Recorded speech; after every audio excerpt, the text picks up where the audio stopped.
Ladies and gentlemen, your hosts, Michael Wilkes,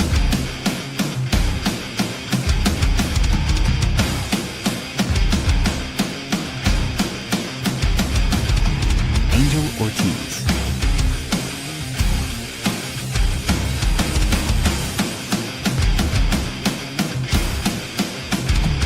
Dr. Chad,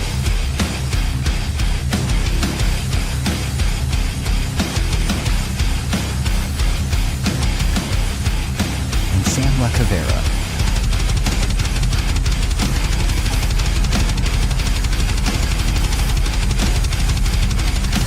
Go check out beardedbrowns.com and be sure to like, follow, and subscribe.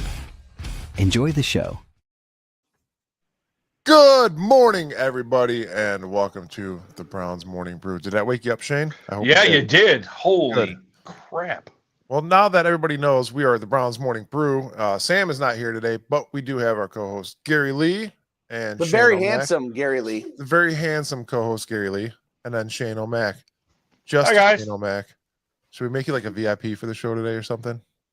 You could if you want. I could have put that in the description, but You could. I You think- should have. Before we get started, I think I'm going to put my foot down here and say that when am I going to be included in this introduction here? No, I'm actually working on that. So that There will you be are. changed by next week's show. I guarantee it. Okay, Mm-hmm, that'll be done. I promise. mm-hmm. I'm actually working on it. It's there. It's just Uh-huh. not here. Uh-huh. That's all. But where is it? It's in Filmora right now, getting Okay, edited. okay. Can I say something real quick? Gary, I just met you, but you're giving me huge Jack Black vibes right now. Oh, Sorry. Anyways, go on. the I think legend of the Rent was way hardcore. It's only a tribute. But yes, guys, it is the Browns bye week. This is the week the Browns can't hurt us. And thank you guys for joining us live today, this morning. What did you guys do for Halloween yesterday? Anything special? Anything fun? I worked at Barrio. Boom. Close the bar. I worked at Lyft, driving people around. I just worked. That's all you do is work. Do work. Yeah, apparently that's all I do. But yes, this is the week, guys. Browns can't hurt us. It's kind of a good feeling to not know that, or to know that we're not going to get hurt this weekend. But we do have the Jets coming up next week, and we might be doing a special event with your guy Adam there, Shane. And I will announce that more today once I talk to Adam. I heard. So that'll be fun. And Gary's going to be at that as well. Ooh, nice. Yeah, so you might get to meet like in person. Yeah. Yeah. And, Yeah. maybe next week they'll put Shador in. Put your door in. Possibility. Did you guys see that tweet he supposedly put out where he said he couldn't go to Colorado's homecoming thing Yes, I because did. Got to put in work. he's got a Something like that. busy work week or something Yeah. like that. Which I mean, what do you guys think of that? I mean, I think that if that, we've been hearing, listen, it's hard to know exactly what we're hearing is true or not. You've heard from some sources that he's not putting in the work. You've heard from other places that he is putting in the work. Either way, I like to hear that in this off week. Oh yeah, Angel. I guess I'm never getting an intro then, buddy. It's it will. It's nice to see that in these off weeks, we don't have quarterbacks that are going to Vegas. These guys are whatever it is that's going on. They're spending their time in the off weeks working on football and trying to better themselves for the rest of the season. So whatever it is that means, I'm here for it. They say that, that Shador, whatever, he has been progressing. Physical tools, he is the best quarterback on that roster. It's just a matter of, getting ready, knowing the playbook, being a pro-style quarterback, and preparation. I don't know how long that takes. Especially when you come from a pro football family, but whatever it is, doing those sorts of things are what put pressure on the Browns to eventually put you in. So good for him. We see that Dylan Gabriel probably is not the quarterback of the future. So just keep doing what you're doing. Instead of when you're in front of the media, instead of, miming your words and doing stuff that is going to be inflammatory and, is going to cause headlines, just put your nose to the grindstone and, put that work in so that when the time, our quarterbacks take hits. And there's going to be a time where people are going to get what they want. Shedeur Sanders is going to be in a game soon. And it's going to be before the coaches or whoever it is think he's ready. It's going to happen. It's the Cleveland Browns. There's a reason. There's a reason why there's a jersey with 3,000 quarterbacks on the back of it. They're going to have to add a second jersey to that here pretty soon with all the quarterbacks from '99. And Sanders will play. And you're just going to have to. He's going to have to be ready. And so I like the fact that he's in town. And I also want to shout out to Myles Garrett. Myles Garrett seems to really be taking on that leadership role that they wanted him to take on when he signed that contract. He's also in town during the bye week. Working with the team, doing what it is. Working on whatever it is that they're supposed to be working on to make this team better. I know they got 2 wins right now and they're not a playoff team, but this is the time that you build culture. You don't give the season away at this point. You build culture at this point. This is how next year you don't end up, this is how you don't end up being an 0-16 team next year. Well, 1-16. 1-16, 0-17. What do you think, Shane? Is this is after the bye week? Is the Jets game a must-win? Absolutely. Yeah, every game is a must-win. Well, you're right. At this point, it is. But I think after a bye, I think we have to put Shedeur in. I'm not the whole on that train, but we got to figure out what we got. Like Dylan ain't it. He's not. So we got to see what we got, in my opinion. Or I'm going to go off the deep end and say we should put 4 back in. So there's that. Go ahead, Mike. I was going to say, Chad and I got into it the other day asking if is 4 games enough to see an NFL quarterback, rookie, be able to achieve? Is 4 games enough? And with Dylan digressing, not progressing, dramatically too, not just like a couple numbers here and there. It's dropping off of a shelf. It's getting worse and worse. I'm not saying that the Patriots weren't they're subpar defense. They put it on us. Yeah. I was just going to say, go ahead. Let's say 4 games is maybe not enough to see if he's going to be a superstar, but in 4 games you can see if a guy's not going to be a starting quarterback in the league. Correct. That, and I would like to see. So here's the weird part about it all. If it were any other year and we didn't have 2 quarterbacks to look at, I wouldn't care. But you have potential that nobody knows about, that everybody wants to say that this guy is the best. He's going to be number 1. He's going to take you guys to the Super Bowl. Nobody knows that. We haven't seen him play an NFL game yet. So get that out of your head. But we have 2 number 1 draft picks next year. 2 number 1 picks.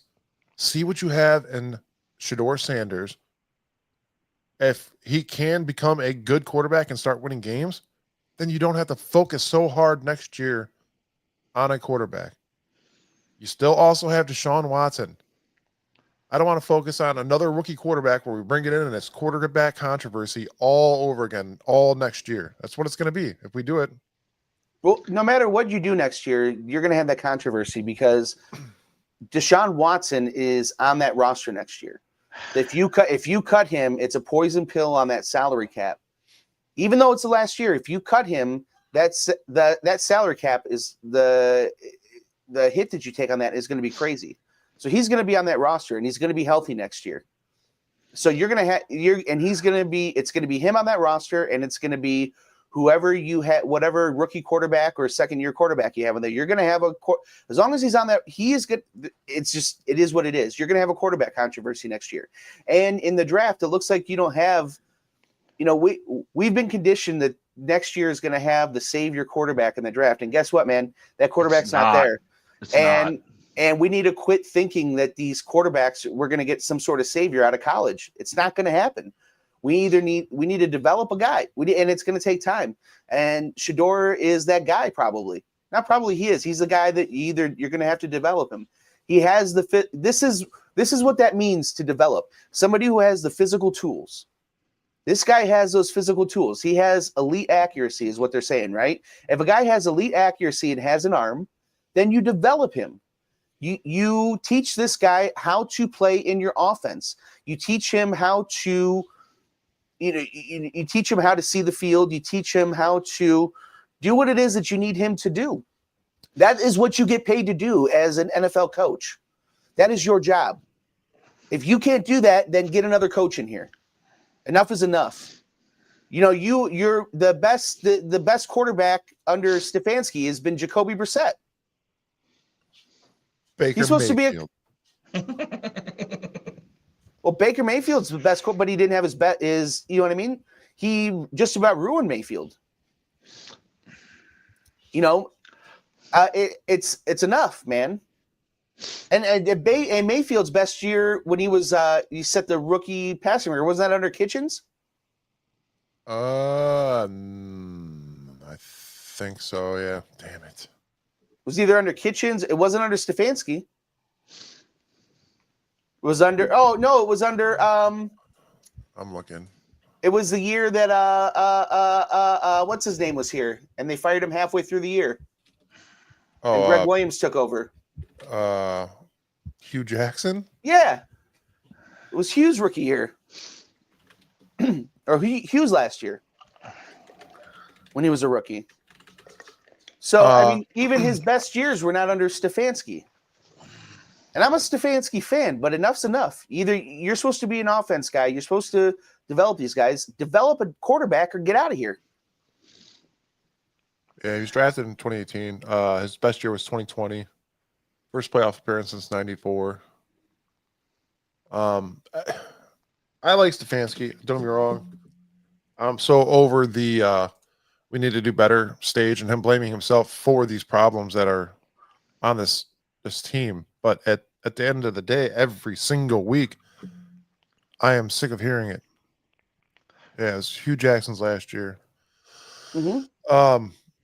I'm sick of hearing it every week in and week out. That's what it is. Every week we got to do better. But you're not changing anything at all. It's like a scripted playbook, and even at halftime, there's zero adjustment. It seems we don't do anything better after the half. If anything, we probably do worse.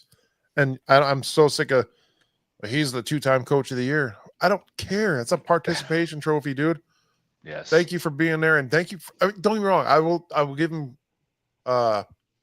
some praise for being able to do still what he was with some of the injuries that we've had in the past, because our team is riddled with injuries apparently every single year. That happens.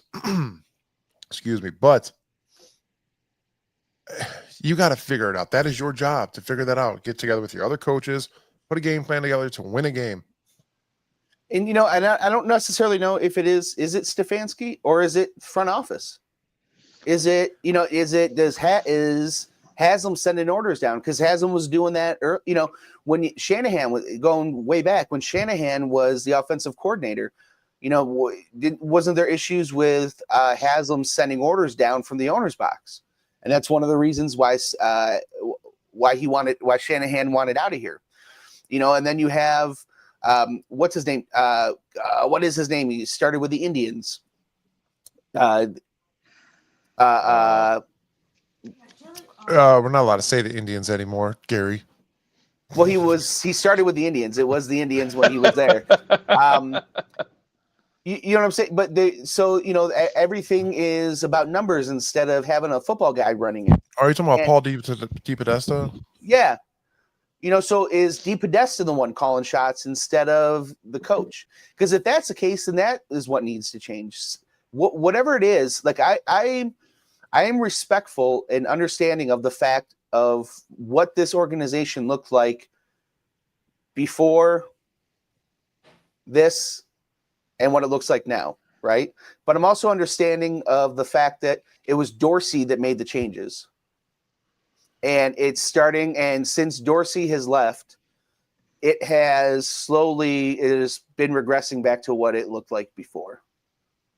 And it took Dorsey 2 years to turn it around, and we've been slowly just it's been slowly turning to garbage since. And that's something's got to give. Something has got to give, and I don't know what that is. I don't know if the issue is Di Podesta. I don't know if it's Andrew Barry, because before Andrew Barry was like a highly sought after young front office mind in the NFL, The and then youngest. went to Philadelphia, and it was a coup when we brought him back. So I don't know if Andrew Barry is the issue necessarily, right? So everybody doesn't know what Paul Di Podesta does. It's weird. He's never here. My wife is the Either. best. She's getting me more coffee. Oh, and a giant donut, dude. Look at this thing. Now, Mike, do you really need a donut? No, I lost 12 pounds in the last month. That's gonna put it right back on. Oh, that Now thing's the full. 250-pound guy is saying, "Do you really need a donut?" I'm 312 now. Yeah, but you're like 7 foot tall. Only on days that end in Y. Really quick, I want to make an announcement for this Tuesday show, guys. We have Jake Burns from Brown's Film Breakdown coming on Tuesday at 7:30. Join us live. I think I'm just gonna let Chad and Angel handle that one, so it's not too overbearing. 3 guys questioning this guy, because I'm sure we got a ton of questions for him, but it's gonna be awesome. Jake Burns, Brown's Film Breakdown, Tuesday at 7:30. We've been waiting for this. It's going to be like a mid-season preview. Talk about what we could do to win. Kind of what we're doing here today, right now, but with a professional. But it's going to be fun. It's going to be a fun show. It'll be streaming on all platforms as well. So make sure you guys join us 7:30 this Tuesday. That'll be a great show. Back to Stefanski, guys. I think that there's a strong possibility if he were to just literally pull his head out of his ass. There's also talk about him giving a play calling to Tommy Reese. Oh, thank you. I got more coffee and a donut. Put a grill But I mean, on. we've been down this road before. Giving up play calling, taking over play calling, giving up play calling, taking over We did play it last calling. year. Mm-hmm. Yeah, and this has been a theme since he's been here, is why is the head coach calling plays? And one of the things that he's talked about is, one of the reasons why he calls the plays is that he doesn't want to hire an offensive coordinator and have them take the brunt of everything, because if things go bad and it's a new offensive coordinator, blah blah blah blah blah blah. Well, then why are you hiring offensive coordinators that can't do the full job? So believe me, Tommy Reese. I believe in somewhat in Tommy Reese knows what he's doing, especially coaching at Alabama for 2 years. So I'm not bashing that kid yet. I'm not saying that. But that's what Stefanski has said in the media, is why. Oh, yeah. But do you think they sit there and argue with each other? Like, no, we're doing this, we're doing that, we're going to do this, we're going to try this, we're going to try that. I think that it shows that there's somewhat of a dysfunction in the organization. I think that proves that there is something going on from the ownership box, and it means that Stefanski is insulating the offensive coordinator from whatever it is. So he's making sure that whoever he hires, their career is not being destroyed by the owner of this organization. That's so that way it's like, hey, come work for me, be my offensive coordinator. But listen, you're not going to come here and then never get another offensive coordinator job again, because the offense looks like garbage, because the owner is really the one doing whatever. Otherwise it doesn't make sense. Go ahead. Did you guys notice that when Deshaun Watson came here, that the morale of the team kind of just dipped dramatically? Mm-hmm. and the guy's Yeah. still on a roster, and we're dipping dramatically. I'm not saying the guy that's on a pup list is the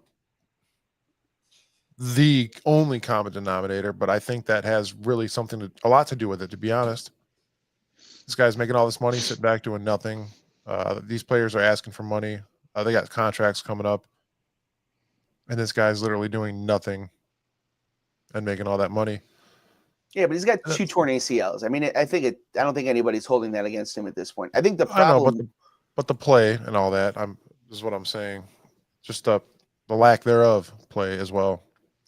Well, before the end of the year, he's going to be out playing quarterback for the Browns. I wouldn't be surprised. What? Hold on. Y'all giving Stefanski no blame is great. What? I don't know when you joined the show, Dennis, but yeah, I think I've been slamming Stefanski most of the show. Yeah. Oh man, what a stiff Ansky. Yeah, I'm not happy with Stefanski. I'll tell you why. Like I said before, Dennis, there's zero.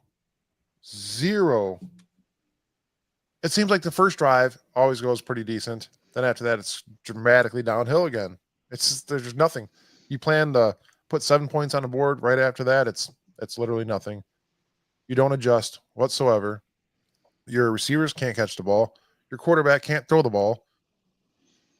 I don't know, 7 games without receivers catching anything. So it's time to make a change. Put the other rookie receivers that you got in as well.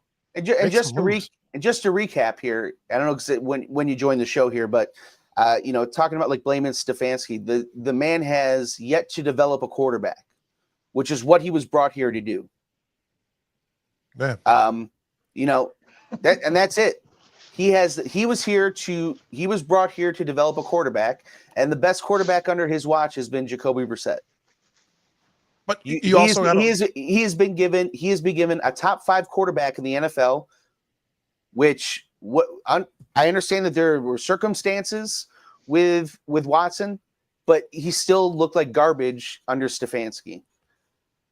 Now, just because we're talking about the other things that are going on around the Browns doesn't mean that we're taking the blame off of Stefanski.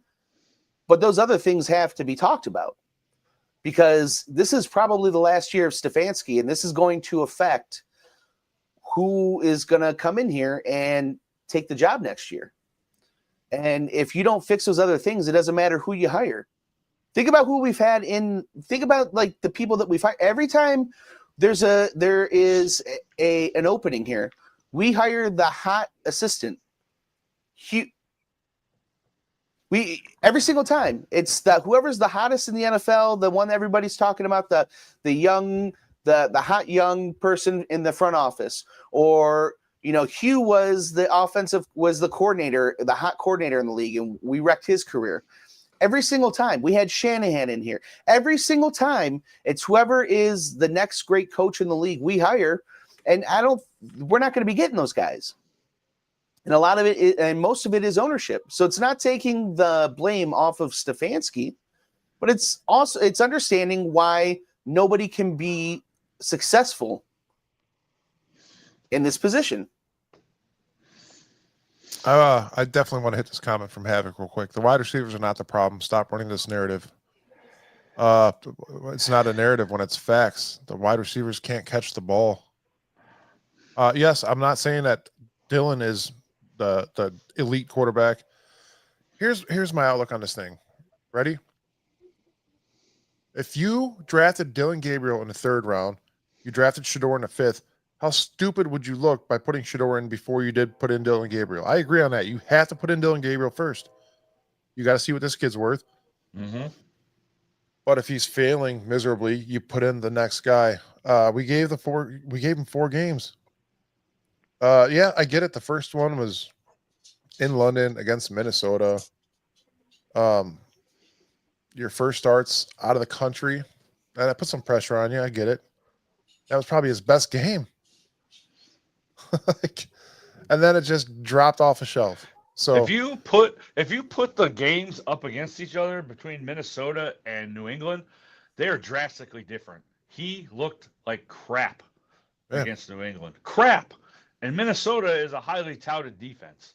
Like, and we were in the game. We probably should have won the game. We looked Yeah. like trash against New England, and I don't know if we were ever in the game. The offense put me asleep in the first half. That's how bad it is. So Jerry Jeudy has always had drop issues. I'm sorry, Yeah. Shane. No, you're good. I wanted to bring that up too. Like, he's supposed to be our number one guy. We threw the ball at him twice in the New England game.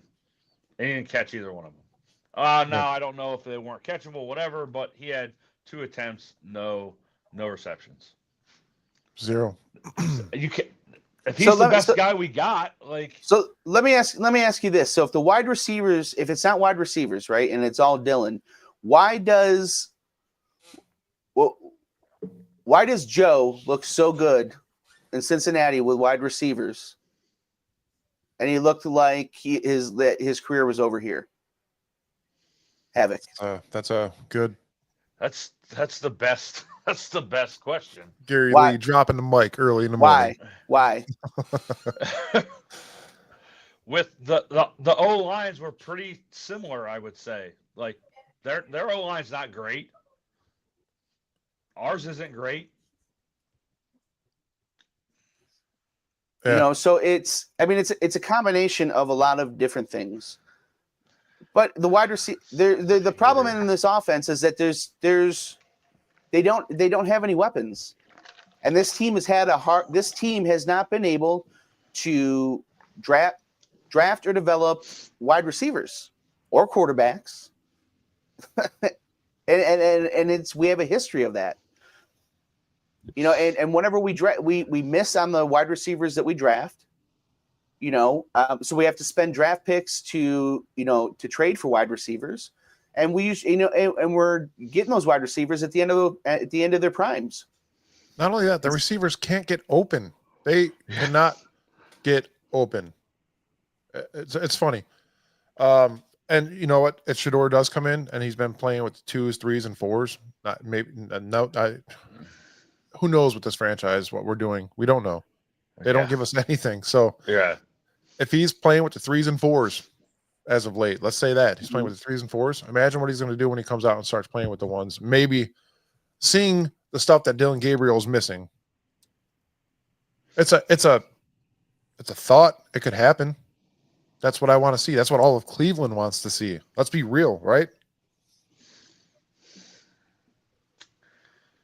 So you all take that with a grain of salt. You can't sit there and say the guy's going to be the number 1 quarterback in this league or this team in a long time if you haven't seen him play an NFL game yet. That's just facts. Mm-hmm. Am I excited to see the kid when he does come out? Absolutely. I want to see him make these plays. I watched a highlight reel. Obviously, it was a Baker with Landry and Beckham and all them. I haven't seen one of those plays this year. Not one highlight play from this Browns offense. Not one. We're in week 9, ladies and gentlemen. Not one highlight play besides Quinshon Judkins running the ball is about it. Which, by the way, he's getting a lot of heat. The dude is averaging 4 yards a carry. That's again Stefanski not being able to adjust. You're running him up the middle every single time with no passing game. So these guys they're putting 8 in a box the whole time. It's ridiculous. I got a question for you guys. So there is rumors right now that Philadelphia is willing to offer the Browns 3 first-round picks for number 95. Yeah, no, not worth it. I mean, you could beef up your offensive line with that, but who are you going to put at your edge? Troyan Shrinka? Yeah, but here's the thing though, is that it seems like the way this is going, you know, because they're really just worried. It seems like they're just trying to put together a team that's going to be competitive for the new dome. I mean, Myles Garrett's going to be 36 years old at that point, 35 years old. So is his prime, is your contention window? It doesn't line up with it does not line up with Myles Garrett any longer. So what do you do here? I don't know. You get insurance like you do. We have on Deshaun Watson. If you guys need insurance, give your guy at Allstate, Doug White, a call for your lowest insurance quote. You heard it here. But if you do trade him though, it does if you pull off something like this, it does force you have to keep Deshaun Watson. You because you physically you can't field a roster with getting rid of both of those guys with the cap hits. Floria, Larvadan, and Jones are the best only receivers Shorter needs. Yeah, you got to put Jamari Thrash in there. Put Jamari Thrash in. Put Thrash in. Some of these guys you got on comment on your show are just they blow my mind. Yeah. But anyways, nah, man, you only need 5'9" wide receivers. only. Yeah, Only. that run fast and can't catch the ball. Yeah, David Bell. Let's bring him back. yeah. I think that on offense, I think Yeah. on offense, the tallest guy you need, including quarterbacks, only like 5'8", 5'9". So the Browns should do. Gary is messing with everybody for the record. Just take that. I Just think take that, yeah, I think a 5'8" quarterback and then 5'9" wide receivers. Yes. That's what's funny about Dylan Gabriel. I've heard he's 5'8", then I heard he's 5'11", then I heard he's 5'10", and he's 5'9". Why don't we just put him at 6 foot? We can do whatever we want. We're the Browns. Right. Quick comment on his height. Him and two other guys were at the Cavs game last night. Did any of you guys see that picture at all? No, I wasn't home at all last night, really. He is short compared to the dude he was standing next to, and I don't remember who it was. It could be Schlesinger. I'm not sure. Schlesinger, man. Your boy. That is my guy. And he's actually out right now. I think it was crap. It's he's week to week right now, which kind of blows, but I was kind of expecting it, to be honest, with how he is on every single play. You'll see that guy sacrificing himself to make a play happen. And I love that about him, but that's how you also get injured.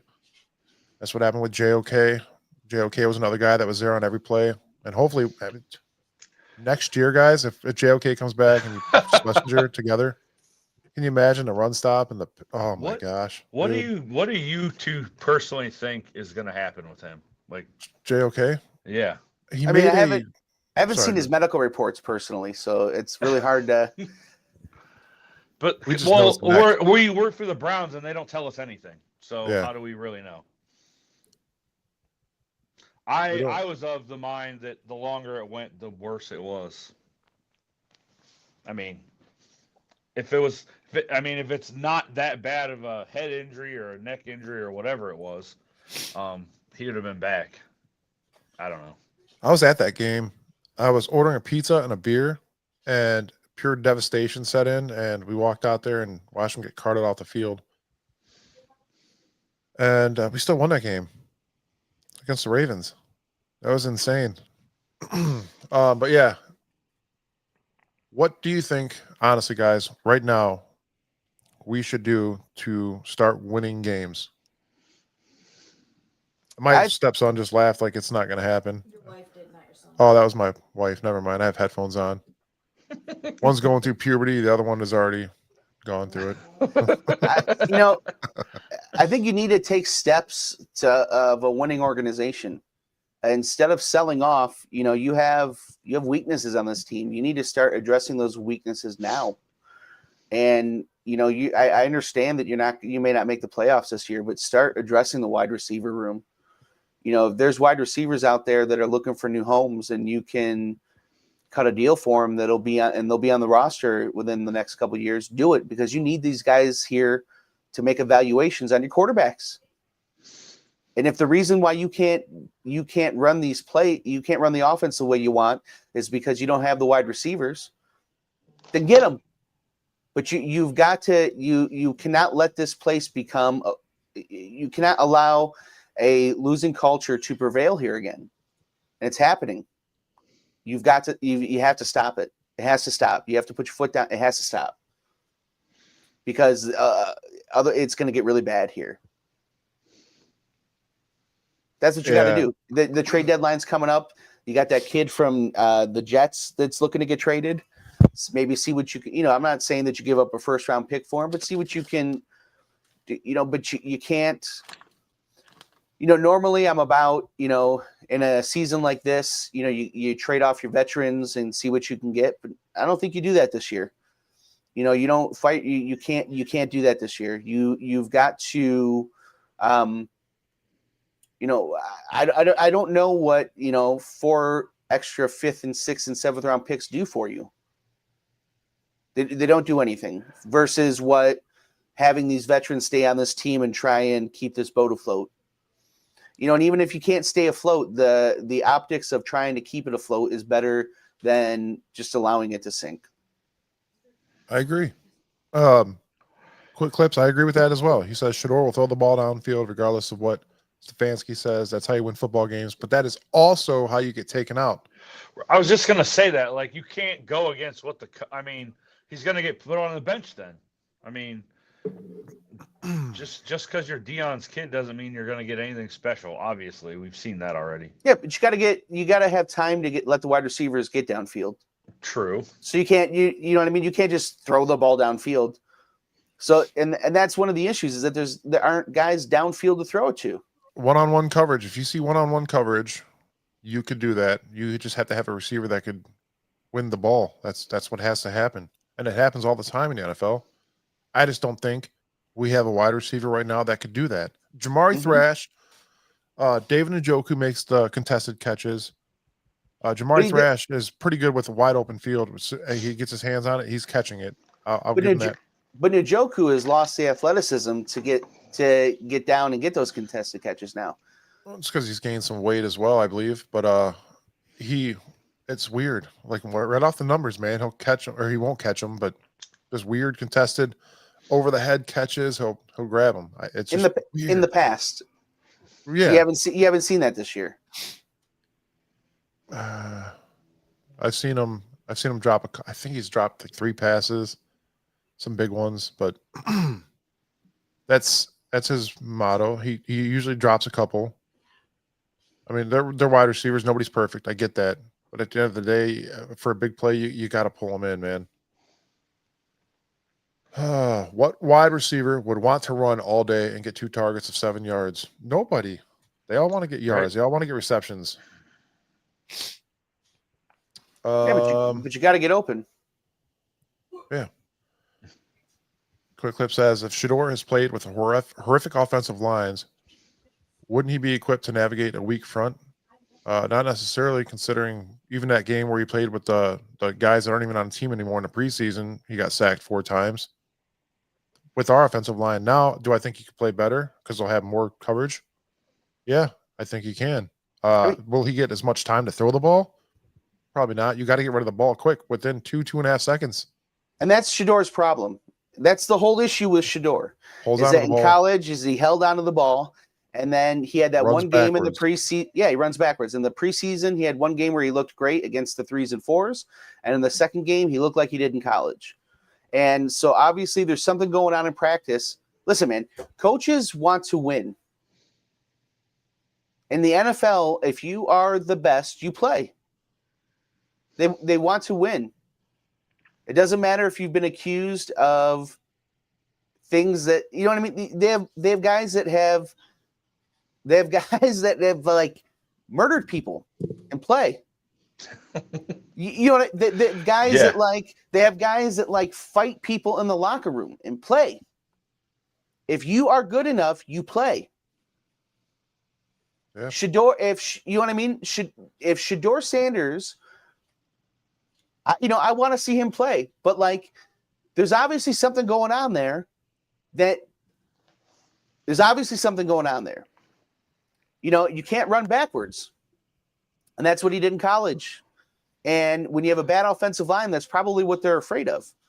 He may be able to sling the football, but he's got to be able to get to a position where he has the time and he can sling it. It seems that the offensive line did do a little bit better against the Patriots. Obviously not for the run game so much, but that's something we got to fix as well. We can't put all the blame on Stefanski. We can't put all the blame on the quarterback. We can't put all the blame on the offensive line. The whole offense is a problem, and that's something we have to figure out. Speaking of hot takes that Gary just had, for everybody that likes, subscribes, and shares, we have our sponsor Cleveland Ketchup sent us a bunch of ghost pepper chips. So if you guys share this, I'm going to pick a lucky winner and send you guys 3 bags of these. Those are amazing. Not in the morning. I wouldn't suggest eating them, but yeah. Share the video, and one lucky winner will get 3 bags of ghost pepper Cleveland Ketchup chips. Or what if we do 3 winners of 1 bag?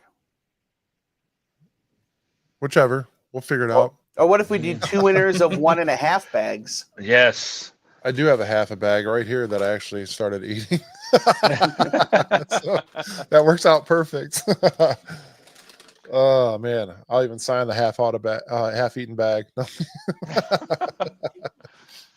I think there's people that just are totally want Shador in just because they do, not looking at the totality of the circumstances. Like, yeah, he played really well against 3s and 4s and not as well against 1s and 2s. And I don't want to bring up old stuff, but like in his college career, look at the talent that Shador's played against in the early years. Like, I'm not hating on the small schools, but the talent is just not there when you compare to somebody that played at Alabama, who played against SEC teams his entire career. Like, I want Shador to do well, but how good is he going to be? That's another that's another outlook on it. You obviously your last name is legendary. Yes. So that's why it's away from him. That's why it's a national thing. Have you guys ever heard somebody talk so much about a 3rd-string quarterback in your life ever? Right. Have any of you guys? That hasn't played yet? Yeah, but the difference though is that like this 3rd-string quarterback was predicted to be the 2nd quarterback overall and slipped to the 5th round. 2 or 3 weeks before the draft. Day of, people still thought that he was going to be the 2nd quarterback taken.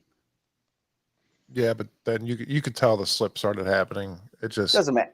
Probably 2 to 3 weeks before that. Nobody ever saw anything like this. You know, remember when Brady Quinn was supposed to be like the 1st overall, and then he slipped to like the Browns at like 19 or 21 or something like that. People were like, "Oh my God, dude, this guy slipped to the 5th round." You know, so that's why people want to say it's not even because he's Deion's son. Maybe Deion's son had some whatever it is that had to do with why it slipped, but the reason is because you have a quarterback here. He's an enigma. He was supposed to be there was a fight over whether he could even be the 1st overall pick, and he slipped to the 5th round and nobody understands why. There's not a thing that you can put. You cannot put your finger down on why this guy slipped from the 1st to the 5th. And you cannot put your finger down on why this guy is not starting over Dylan Gabriel, because the physical gifts this kid has that says that shouldn't be. And when you put him in and when you put him in front of the media, he's not an idiot. He seems to be a pretty smart kid. Professional. Right? He's professional for the most part. Like all the signs that point, you know what I mean? Like, he seems to handle everything the right way. So part of it is like what there seems to be something. What is it? Right? There's something there. There's something there as to why this kid is slipped, right? As to why he is the 3rd string, as to why he's not given a shot, why he doesn't practice with the ones. What is it? And when it is something that is not talked about, a lot of times it is nefarious. I just love how. I'm sorry. Go ahead. No, it is nefarious, and but you don't see anything nefarious going on, right? So there's a few undertones that are going on with this thing, and I think that's why people are talking about it. Things that aren't being talked about. And that's why all of this is happening. And the Browns need to, at this point, put him in and show either he's ready or he's not. And that's it. So for everybody, all right. So I have our lads pulled up right now. Their draft guide, right? They have Shador Sanders listed as a 9.52 going in round 1. Just after Jackson Dart, Jalen Milroe. I'm not saying that this kid can't be amazing. What I'm saying is you come in and you're supposed to be a first round draft pick. You went to all these meetings. You screwed up somewhere. Was it the way you were talking and being cocky? Was it that you can't read a whiteboard, that you can't read a defense? You just are a slinger? Who knows? Nobody knows. Here's the thing. None of you guys commenting right now know what Shador is going to do in the NFL. And then you want to sit here and say that we're shitty analysis because you guys know better. You guys know that Colorado's schedule was a cake schedule for the most part, and the kid's going to come into the NFL against all the elite and dominate. Come on. Let's be real. Let's be real today, guys. Come on. We retired a kid's number in Colorado because of his dad. I'm not saying that this kid's not going to be good. I want to see this kid play. But none of you, nobody, not even Stefanski, not even God himself, knows what this kid's going to do in the NFL. So but nobody knows what anybody's going to do in the NFL. You know what I'm saying? There's something crazy going on around this kid, and it's not fair to the kid. And so I go back and forth on this thing with Shador, right? Because I do truly believe that in the NFL, if you're good enough to play, you'll play, right? But also, something weird has been going on with this kid as well. And you can't deny that, man. Something weird has been going on with this kid. There's no reason for this to have happened the way that it has happened. Like, and I do think that some of this is retribution against his father. Dion pissed a lot of people off in both MLB and the NFL in his playing days. A lot of people off. He went back. If you go back and really look at like his playing days when he was with the Yankees and with the Falcons, the way he played the Yankees and the Falcons against each other. And then the same thing when he was with the Braves, neither league was very happy with him. And in order for him to coach in college, he did not take a direct route that most ex-NFL players take. He had to go kind of an alternative route. Yeah. Havoc, I agree with you. Playing 6 years in college, will never be a starting quarterback. I agree that he could be Dylan Gabriel. I think will be a decent backup somewhere, whether it be here or somewhere else. I don't think he's a starting quarterback at all. I don't. I just think he should. I agree, but Bo Nix played 5 years in college. Bo Nix is better than anybody we have currently, I think. I mean, there's only one way to see, man, and that is we're at a point in the season, man. You got to play him.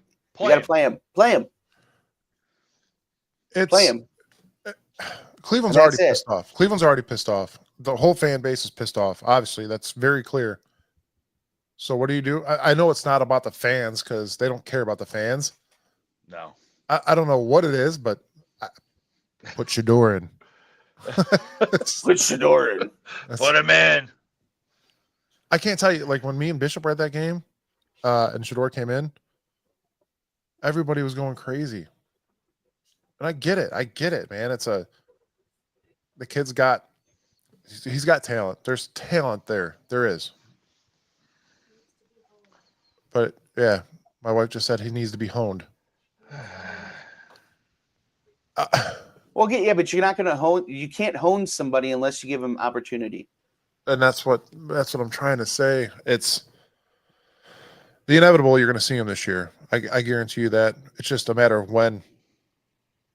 And then here's how twisted this fan base is. If Dylan Gabriel starts doing good, say he pulls a big win out of his ass, everybody's gonna love Dylan again. It's just how we do it here in Cleveland. I'm not. I still want to see Shador because, like I said earlier, I want to see. hopefully we don't have to waste the number 1 pick on a quarterback and go through all this again next year. That's my biggest thing. What are you going to sit the next guy next year for a whole nother year? So we get a whole nother losing year. And then who are you going to have at quarterback? You're going to bring another vet in?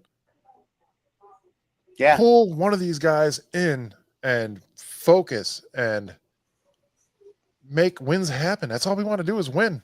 That's it. How hard is that? I really don't care who it is, to be honest. As long as they're winning games. And I'm not going to say put I don't want to see a run game win. I don't want. I get it. I do. I don't care. I don't care if it's a run game win. No, I want to see a quarterback that can make plays happen. I don't care. You know what, dude? I don't care if Deshaun Watson comes back and is the quarterback.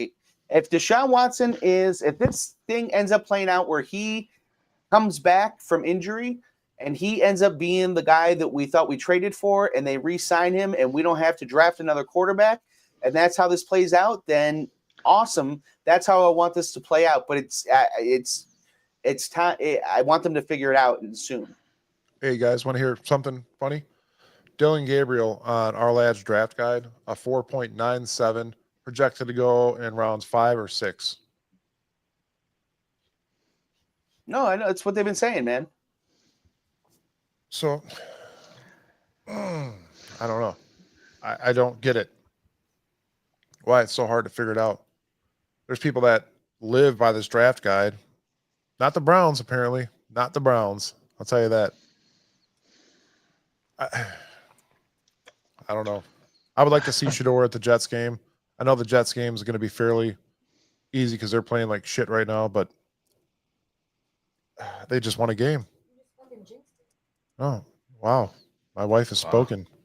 Wow. I don't know if you guys heard that or not. I did. Oh, they did. That was cool. Oh, man. But, yeah, next week we have something to look forward to. I will figure out some more news today about an event that we might be having here next week. And I will announce that hopefully today. Team needs a new voice.